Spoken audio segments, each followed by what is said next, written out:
The world of oops and the God who never said it. A Course in Miracles says what is true is changeless, eternal, and perfect. If God created this world, then God would be saying oops every second. Child abuse, oops. Disease, oops. Divorce, oops. War, oops. Poverty, oops. Wealth, oops. It would be a cosmic conveyor belt of apologies, the Almighty tripping on his own shoelaces forever. But perfection cannot err, and error cannot come from truth. That is why the premise collapses the moment you really look at it. You cannot reconcile an oops God with a changeless creator. You cannot cram error into perfection and make it fit. It is the square peg and the round hole, and the wood splits because the premise is wrong. The ego keeps pounding anyway, swearing the hole will eventually learn to be square. That is the theology of the world, not the logic of heaven. The Course is blunt about this and refuses to baptize the oops. God did not create a meaningless world, which means the world of suffering did not come from him. If effects are chaotic, the cause cannot be divine. So where did the oops come from? From the tiny mad idea that separation could be real, entertained and not laughed away.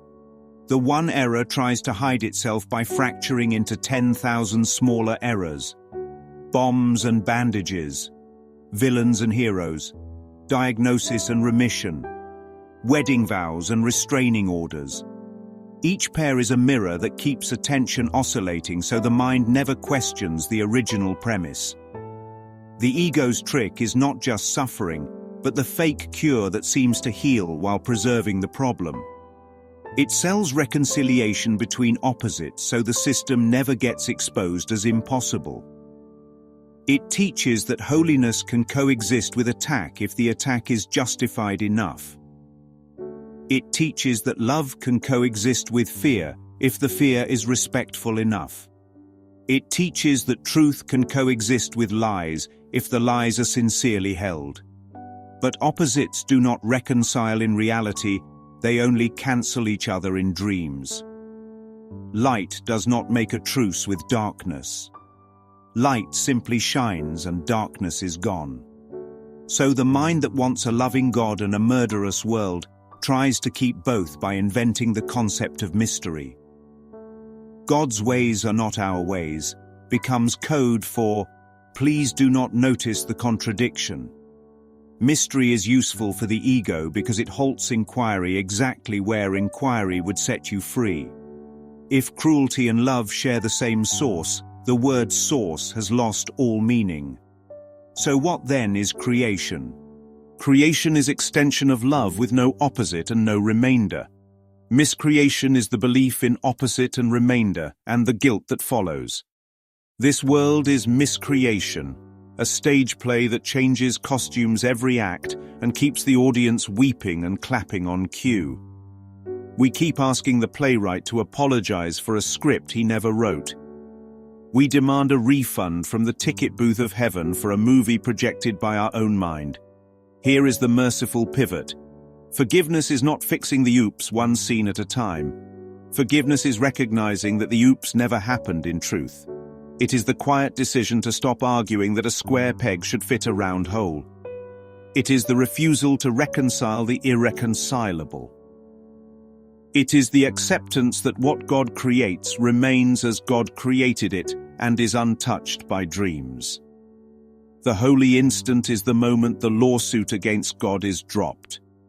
The mind stops cross-examining the witness of love and simply lets love testify. Nothing needs to change in the dream for peace to dawn because peace does not come from rearranging shadows. Peace comes from withdrawing belief from the projector that makes shadows seem alive. From there, the world is not punished or fixed, it is reinterpreted.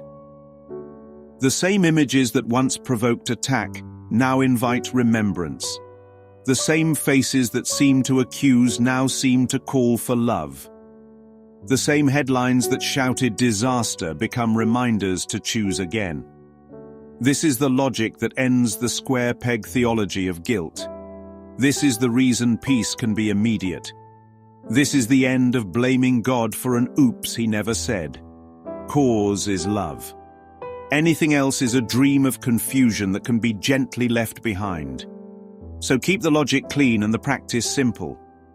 Either God is innocent and the world is a dream, or the world is real and God is a butcher. There is no middle ground because truth does not come in fractions. Choose the innocence of God, and the innocence of the Son is remembered with it. Choose the innocence of God, and the world's oops loses its authority. And in that rest, the laughter of heaven is heard where apologies used to be. The comedy of errors becomes the comedy of awakening. No oops, only amen.